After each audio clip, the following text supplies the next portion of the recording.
You're listening to Cosmic Cousins Soul-Centered Astrology. I'm your host, Jeff Henshaw. Cosmic Cousins is a weekly astrology podcast dedicated to creating a sacred container for deepening your connection to the cosmos. Each episode offers space for ritual, meditation, and contemplation, supporting your journey of embodied health, self-discovery, and deeper learning. Thanks for tuning in. Gold in my skin carries the weight of my kin.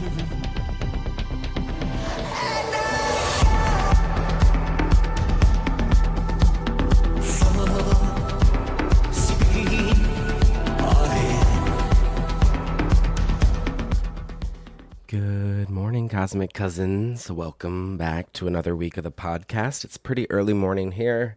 Just sipping on some green tea with honey. My neighbor just gifted me 4 jars of honey. So there is abundance coming our way. I think that this is the focus for this week is the Venus-Jupiter conjunction in Cancer, which I typically record these on Monday morning, although I had a doctor's appointment this week, and the moon was in Pisces on Monday, so I feel as though everything is aligned to be here with you today, which is Tuesday, June 9th. And so this episode is from Tuesday, June 9th, all the way until Sunday, June 14th. We'll be looking at the energy in the cosmos for this week in space. But the main focus is the Venus and Jupiter conjunction. So even if you're listening back to this at a future date, and you really just want to connect into the importance of this moment of Venus and Jupiter coming together, then this is a great episode for you. We're also going to talk about Chiron at the anaretic degree of Aries and also check in with the Gemini New Moon. And of course, Venus is entering Leo at the end of the week. So welcome in. We're moving through a week of, I would say there's some pretty significant transits and shifts in the sky, but they kind of feel there's a little bit of softness to them, while also there's some activation as well. And it's really setting us up for the weeks to come, because we're going to have some major shifts in the week to come, like Chiron will shift into Taurus and Jupiter will shift into Leo. Those are some bigger shifts. But we do begin this week with Venus and Jupiter meeting in Cancer. This is something that usually only takes place about once a year, of Venus and Jupiter meeting up in the sky. And so on Tuesday, June 9th, Venus and Jupiter meet at 25 degrees of Cancer. Venus, just as a reminder for us, we know represents love, connection, pleasure, relationships, that which we value, might even connect us to our relationship to our finances, to our body, to fashion, to art. And then Jupiter represents expansion, growth, opportunity, faith, meaning. It's the largest planet in our solar system. So when they come together, it's generally considered one of the more positive alignments in astrology, because it tends to expand whatever it touches Jupiter. And so these are both considered great benefics. But we also know there's duality, and so Jupiter can exasperate things as well.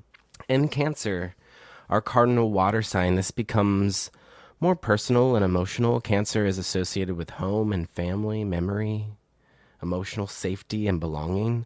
So this conjunction taking place in Cancer only takes place about once every 12 years do we get a Venus and Jupiter conjunction in the sign of Cancer.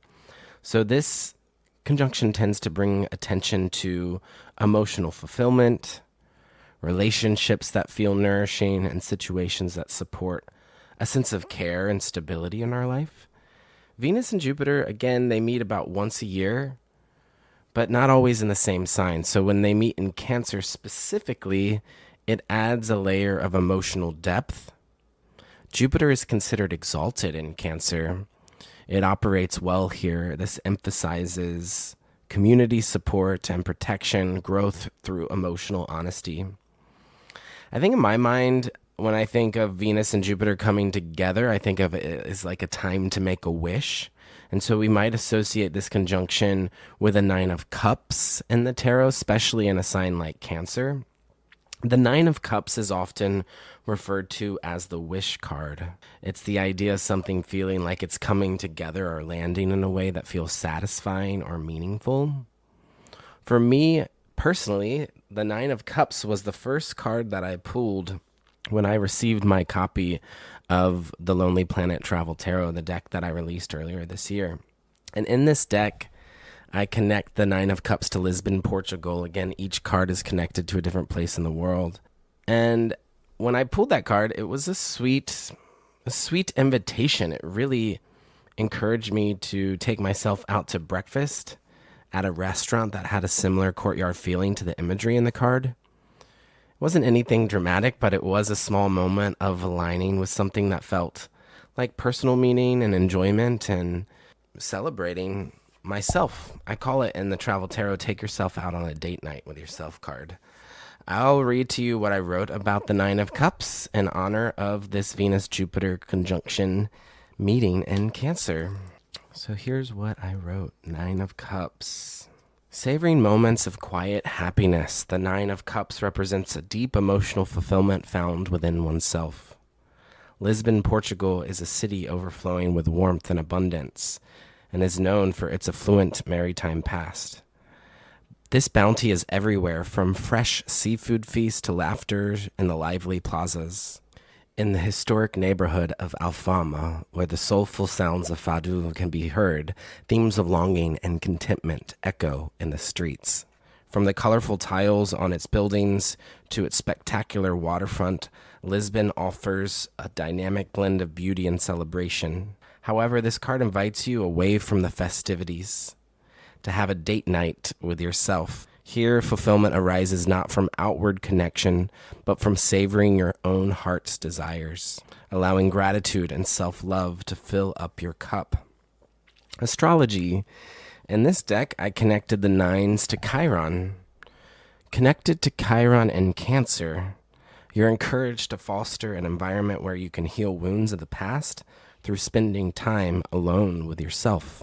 Reflection. What in my life am I most grateful for? How might I honor this through tending to my own emotional fulfillment? Affirmation. I honor the joy and richness that lives within. So all of these feel super aligned with Jupiter in Cancer, and also this moment of Venus meeting up with Jupiter in the sky. So around this Venus-Jupiter conjunction, it could be useful to treat it in a similar way. Not necessarily as something grand, but as a moment to notice what already feels like it's working or what you want to expand. Maybe you do take yourself out on a date night with yourself. If you're working with this transit intentionally, you might think of it as a wish point. You might ask yourself, what feels emotionally fulfilling right now? What is it that I'd like to call more in of at this time? But yeah, if you can, take a moment to go look at the sky after sunset. You can find Venus and Jupiter hanging out in the sky together. They're not always visible in the sky, so it's a special moment. Especially, they're not always visible hanging out together. So orient yourself to what's happening above you and connect to the night sky. This particular Venus and Jupiter conjunction is also happening within a much larger story.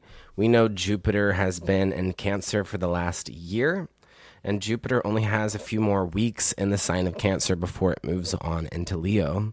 So we've been in this long arc of emotional growth, and really we could say emotional education, because Jupiter is a planet that feels like it is connected to things like higher wisdom, higher education. So Jupiter in Cancer tends to magnify whatever is already present in the realm of home and family, mother, ancestry, emotional life. For many people, this year has brought up a lot around those themes. I would say both the beauty and the difficulty. On one hand, there's been a lot of nourishment and healing.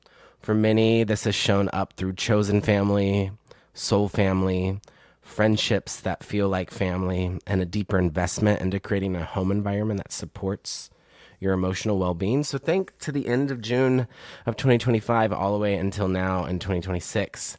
How has the Jupiter part of your chart grown and expanded?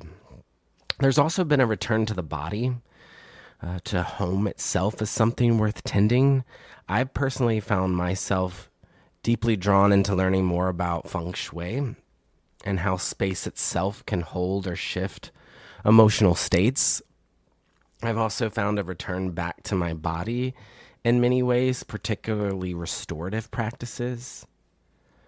And on the other hand, Jupiter also expands everything it touches. This is not just the easeful parts. So this can also have maybe amplified grief in our life, emotional intensity over the past year, feelings of isolation. So this year, I've witnessed a lot of, like family pets passing or a broader wave of loss moving through our communities and family systems. There's been a lot shifting around home and belonging and those sort of structures that are set up in our life. And so what has felt stable in your life? What hasn't? What can no longer remain the same? For me personally, this has also been a year where my parents moved out of my childhood home. And so I can't not see that connection of Jupiter being in Cancer. So this has brought up its own layer of emotional processing. And for those of you that know me well, I do have a complicated relationship with my family due to their religious beliefs. And Jupiter is, a planet that is connected to religious beliefs. And so I think in the broader scheme of things, we've maybe seen these more traditional values in some ways coming forward with Jupiter in Cancer. So while there has been real healing that has been taking place with Jupiter in Cancer through things like chosen family and supportive relationships, there's also a parallel thread of grief or unresolved complexity that continues to move through this cycle. And I think that's part of what Jupiter in Cancer teaches us. It doesn't just give emotional expansion in the form of joy. It expands feeling itself. It expands home and belonging itself. And so that includes grief and nostalgia, longing and care, love, all of it, all at once. So this conjunction with Venus and Jupiter coming together, in some ways, it's like this last little final kiss from Venus that blesses this transit. And so I think that this could be a time of full body emotional release, sometimes even just like a good cry that doesn't need to be explained or resolved. So there is a blessing here with Venus and Jupiter coming together that correlates to this moment with grace and support and emotional relief. Even if things feel complex for you, there can still be a sense of being accompanied in the process of healing your relationship to home and family, whatever form that takes for you. I also tuned into a book using bibliomancy. I opened the book How the Stars Get in Your Bones by Jan Richardson. Richardson is a poet and writer and former priest whose work often focuses on grief and blessings, thresholds, sacred transitions. And I tuned into the Venus-Jupiter conjunction in Cancer, and the poem that we landed on is called Mercy House. And it speaks to this idea of a place, whether this is literal or symbolic, where what is heavy can be held with compassion rather than judgment. So I'm going to read this poem to us now. Mercy House. You had traveled toward it for so long, hardly knowing where you were going or that this was where you were bound. But when you saw it, you knew it for what it was, as if you had remembered it into being. There was no mistaking the door with no lock, the worn steps, the wide windows with their trick of seeming to look out at you and welcome. You return their gaze and can sense more than see all who have ever found their way here, all who have been gathered in and who linger not as ghosts, but with the sheer force of their joy. You know that inside there will be bread. Inside there will be wine. There will be time enough to rest. And while you stand across the street in your hesitation, stricken and full of longing in the house built of mercy, they will go on, quietly making ready for you and waiting for as long as it takes.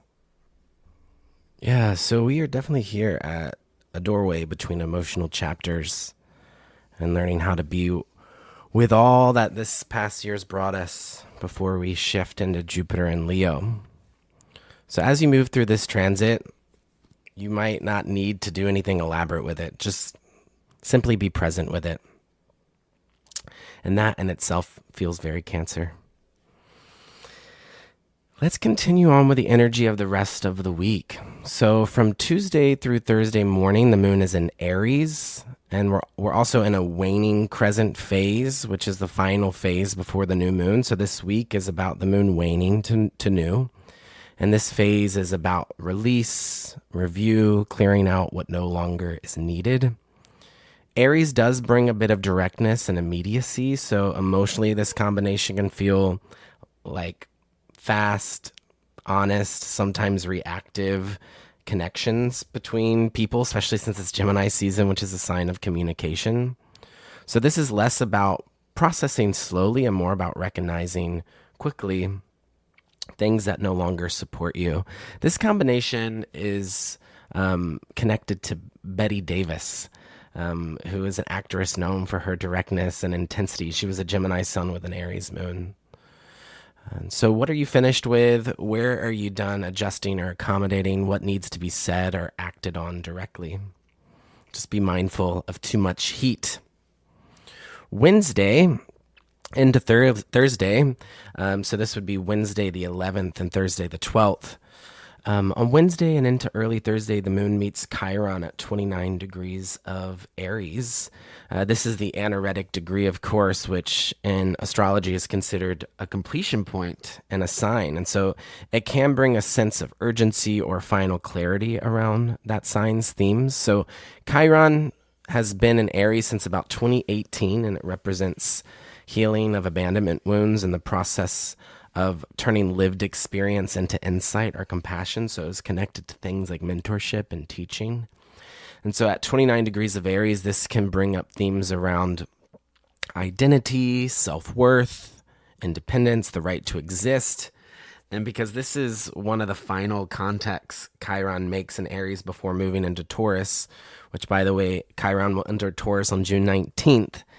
This can kind of feel like a final review of what's been active since 2018 when Chiron first entered Aries, although Chiron will go back into Aries this fall for one final time in this cardinal fire sign. And on Wednesday, June 10th, the sun enters the third decan of Gemini, the final third decan of Gemini season. So each zodiac sign is divided into 3 decans, and the third decan represents the final phase of that sign's expression. In Gemini, this is where the themes of communication, learning, and mental movement start to come together in a way that might feel a little bit more integrated. It also means that we're building up to the solstice. So in the northern hemisphere, when the sun enters the third decan of Gemini, we're building up towards the summer solstice. And in the southern hemisphere, this is the winter solstice. So this is a threshold moment in the year. It's not just in Gemini season that we experience summer solstice. Also, this takes us into Cancer season too. So it's communicating that we're in the final stretch of Gemini season. This Gemini season, I think, since this Wednesday is the day that we enter the third decan of Gemini, it's a good time for us to check in with the day that Wednesday is named after, Mercedes, Mercury's day. Mercury is the ruling planet for Gemini, and it's currently in Cancer. So there's a strong emotional undertone to this last bit of Gemini season. Gemini, of course, is mental and curious, and Cancer is emotional and reflective. So Mercury in Cancer tends to bring communication into a more emotional place, a more reflective place. I think of like painting is very Mercury in Cancer. This might be thinking about memory in the past, communicating with a bit more empathy or sensitivity, noticing emotional context in conversations. So this phase of Gemini season, as we get into this final bit with Mercury in Cancer, feels less about collecting information, more about understanding meaning through our emotional experiences. And then by Thursday into Friday, the moon moves into Taurus. This is the final phase, the waning crescent before we get to the new moon. And so this shift on Thursday and Friday from Aries directness into something slower and more grounded feels stabilizing. It's like stabilizing our thoughts. Gemini, right, is thoughts and Taurus brings stabilization. It brings attention to what is actually sustainable in our life. And so the Taurus moon on Thursday and Friday asks us what actually supports my body right now. What do I need to slow down and to simplify? Where am I ready to stop overthinking and just make things feel a little bit more practical and real? And then by the time we get to Saturday, the moon shifts into Gemini, Saturday, June 13th, but also Venus moves into Leo. So that's an interesting energy, especially as we're waning towards the new moon. But Venus in Leo shifts the tone of relationships and value towards creative expression and visibility and warmth. And so that things become a little bit less about private emotional processing and more outward in expression, like actually showing affection and love and engaging creatively. Venus will be in Leo from June 13th through July 9th. So this is a period where themes around creativity, confidence, visibility, and expression and relationships will likely be a little bit more active. This is also part of a longer cycle that eventually supports Jupiter entering Leo. Again, Jupiter will enter Leo on June 29th. So Venus enters Leo first on June 13th. Also notable on Saturday, June 13th, Mercury enters its pre-retrograde shadow. That's right, Mercury retrograde is coming up. We do have a little bit of time until then, but this means Mercury is beginning to move through the degrees it will later revisit during its retrograde period. Mercury retrograde, June 29th. Interesting, that's the day Jupiter enters Leo, is June 29th. And also, this is the day Mercury stations retrograde. So Mercury will be retrograde from June 29th through July 23rd. It will station retrograde at 26 degrees of Cancer and move back to 16 degrees of Cancer. So we enter the pre-retrograde shadow phase. During the shadow phase, we can often start to see early versions of the themes that will come up again later in the month in a more in-depth way. And so this might be having us reconsider things around family dynamics or emotional communication and memory from the past. How we talk about care, safety, and belonging.